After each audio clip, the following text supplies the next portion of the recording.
Hello and welcome to The Virus. I'm Jeremy Fernandez. Monkeypox has now been declared a disease of national significance. So what does that mean for you? We'll get to that in a moment. But first, here's Casey Briggs with the latest numbers on COVID. The states and territories have reported a lot of COVID-19 deaths this week. We've seen more than 600 of them. Our 7-day average of deaths reported is getting up toward 90 a day. It'll probably be above that soon enough, which is a very big number. But we know not all of these deaths actually occurred this week. It's becoming, unfortunately, routine for several states to be reporting large numbers of deaths weeks or even months after they've actually occurred without any precise dates behind them. For example, Victoria's done that on Friday this week. More than 100 deaths reported occurring sometime in July, but we just don't know exactly when. So knowing the trend of when deaths are actually occurring as opposed to what we're seeing deaths being reported, it's becoming increasingly difficult to know what's happening from day to day. Regardless, these are very big numbers, bigger numbers than we were expecting to see in all of the modelling that was commissioned before the Omicron wave that guided Australia's opening up last year. If you're looking for some slightly better news, this could be it.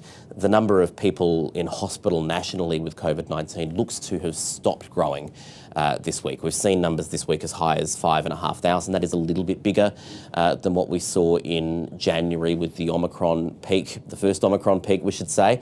But we haven't seen any growth beyond that this week. The other promising number that we've seen this at the moment is the intensive care numbers, 163 people in intensive care with COVID-19. That is only about 40% of what it was back at that January peak.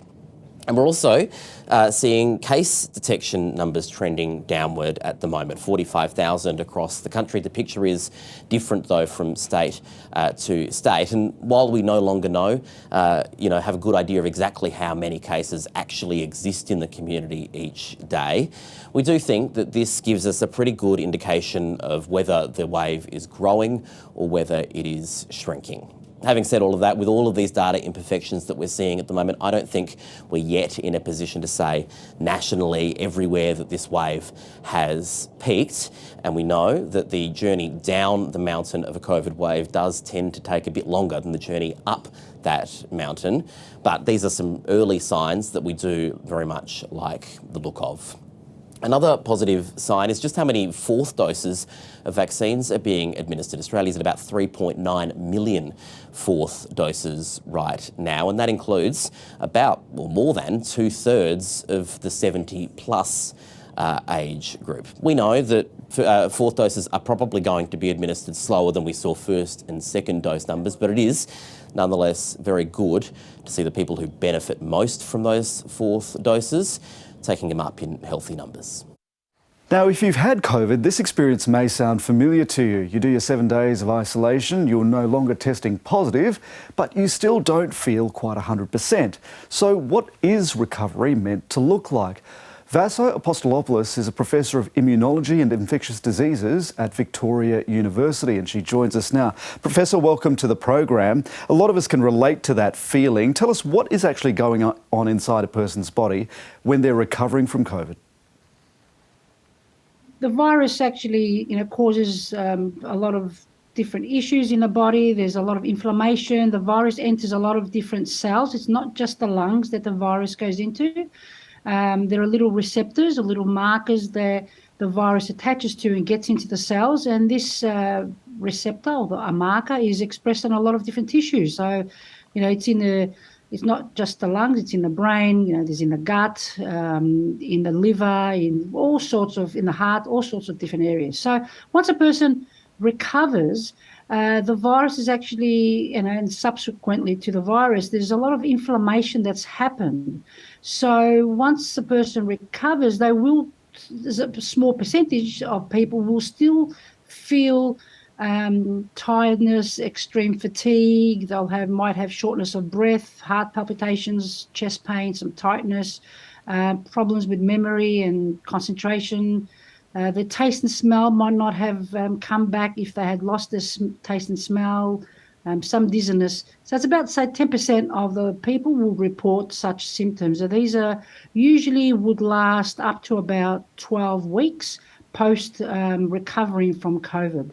Are there any factors that make you more likely to have these lingering symptoms?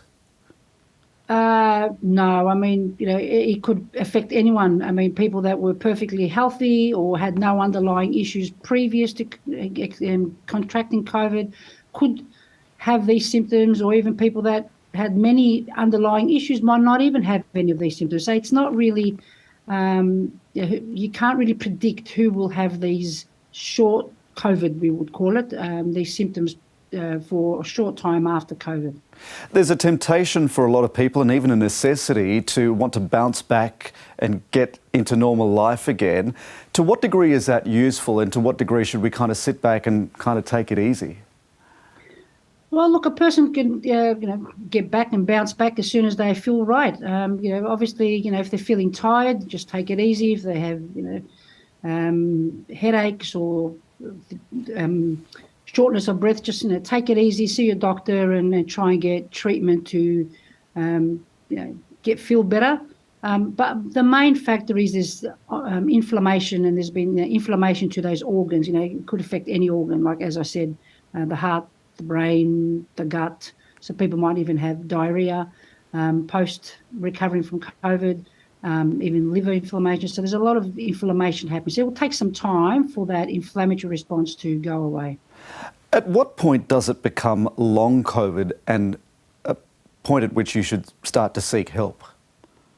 Yeah, so these short COVID, I guess, symptoms post-COVID recovery, usually, that could last 7 to 14 days or up to about 12 weeks. So after that, if symptoms persist, it becomes long COVID. And, people will often say they've got like brain fog, headaches. There's obviously continuation of inflammation. We don't know what's going to happen in the future in these people that have long COVID, but, it could increase their risk of getting stroke, diabetes, heart issues, problems with their gut, problems with a lot of different organs, because it's that ongoing chronic inflammation, and chronic inflammation can cause a lot of issues with a lot of different organs. We're now hearing about people having COVID the second and third time. Is the first infection any indication of how a person's going to cope the second and third time around? No. So, a person the first time round might have had light symptoms. Maybe they had a different variant, like obviously the Omicron. Usually people have milder symptoms. When they get it second time round, they might not have Omicron again. They might have like the Delta, which was actually quite severe symptoms, or they might a future variant. So just because you got over it once lightly, it doesn't mean that you'll have the same second time round if you are exposed to a completely different variant second time round. So what's your best advice on when people should get a booster? Yeah, so with the fourth dose, look, it's recommended for those who are over 65 years old. It's recommended for people that have underlying health issues, who might be immune compromised, who have cancer, who are on immune suppressants for various disorders, autoimmunity. So it's recommended for those people to have a fourth dose, or people that are on transplants, kidney transplants, liver transplant, kidney dialysis, etc. So it's advisable, and the studies have shown that in these people that have these risk factors, or that with a fourth dose, they're able to get their immunity, their antibody responses further boosted.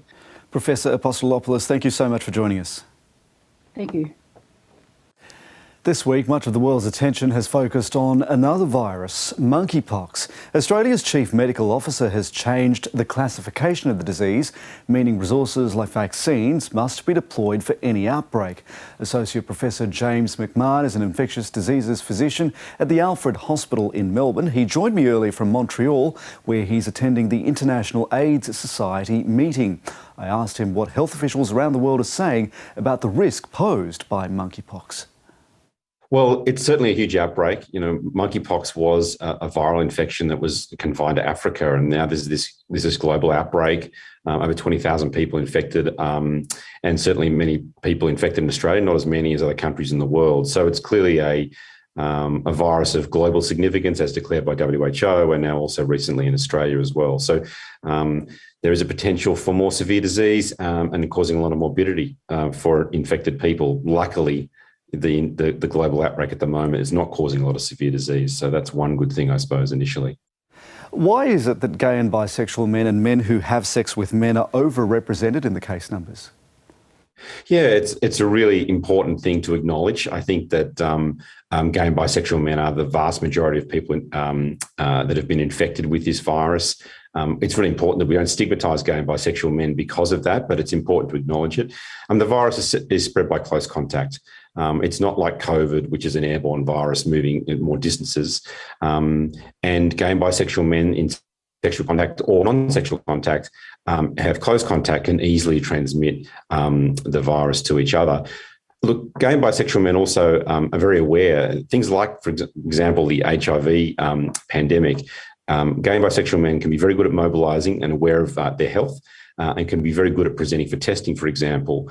So some of those factors are probably reasons why if a community is very good at being aware and very aware of their health and very good at getting tested, well, they're going to make more diagnoses in that setting, aren't they? And other communities which are not so much may not do that. So they're probably the main reasons behind it at the moment. Australia has stocks of an older vaccine that's considered to be inferior because of the risk it poses to certain people who are HIV positive or immunocompromised. How great is the global competition right now for the newer generation of vaccine? The newer vaccines, as you mentioned, we have the older vaccine, which is highly effective at, these vaccines were developed for smallpox, the very similar related virus, which doesn't exist globally anymore. But those vaccines do have a much greater risk of side effects, as you mentioned. But the newer vaccines, they're not. There obviously hasn't been a demand for them. There's no smallpox. There hasn't been large monkeypox outbreaks for which they're also effective. So there's not a lot of manufacturers of those vaccines, and vaccines are not easy things to just suddenly start making. So as soon as this outbreak became clear that it was a large global outbreak, there would have been huge demand instantly on the manufacturers. And Australia has got in there early in terms of ordering that, I understand. And there's information in the public domain that the advice from ATAGI is that Australia has secured some of the newer vaccine. But we're all sort of sitting here waiting tentatively about how is that going to be rolled out? When is it actually going to be available to clinicians? So that everyone, myself and my colleagues, are eagerly awaiting the information, and our patients who are already contacting us about getting this vaccine. And I'm sure there's going to be more information in the coming days about when that's going to become more available. We've come to understand health responses in relation to COVID-19. How comparable is COVID to the situation we're now facing with monkeypox? Well, they're very different infections. This is nowhere near as communicable as infection as COVID is. We're not going to see the extent, obviously, of a COVID sort of outbreak. And another thing, thankfully, while this outbreak has infected a large number of people globally, already over 20,000, there's no one who's died in the countries that it's moved to outside of Africa. So the only deaths that have been reported, the 5 deaths the WHO has reported, have been in Nigeria and Central African Republic, the countries where it's previously been endemic and where the more severe clades of the virus is. So we're not seeing the severe outcomes, and most people are managing this infection in the community, that they don't need to come to hospital. So there are a lot of differences, thankfully, but despite some of those advantages in terms of the less severe disease, it's still a major health problem. It's not fun having monkeypox, and it can be a stigmatizing infection. It can lead to a lot of pain. There are complications with bacterial infection, and some people do get more unwell and do get to hospital. So it's certainly something to be taken very seriously. Thankfully it looks as though there is a vaccine that can be helpful in preventing it. Obviously, it's just being rolled out. The data is to be seen how effective that would be, but at least there are some tools in the shed as well, if you like, that we can use, unlike COVID, where everything was just starting from scratch. Dr. James McMahon, thank you. Thanks very much for having me. That's the show for this week. Thanks for your company. Bye for now.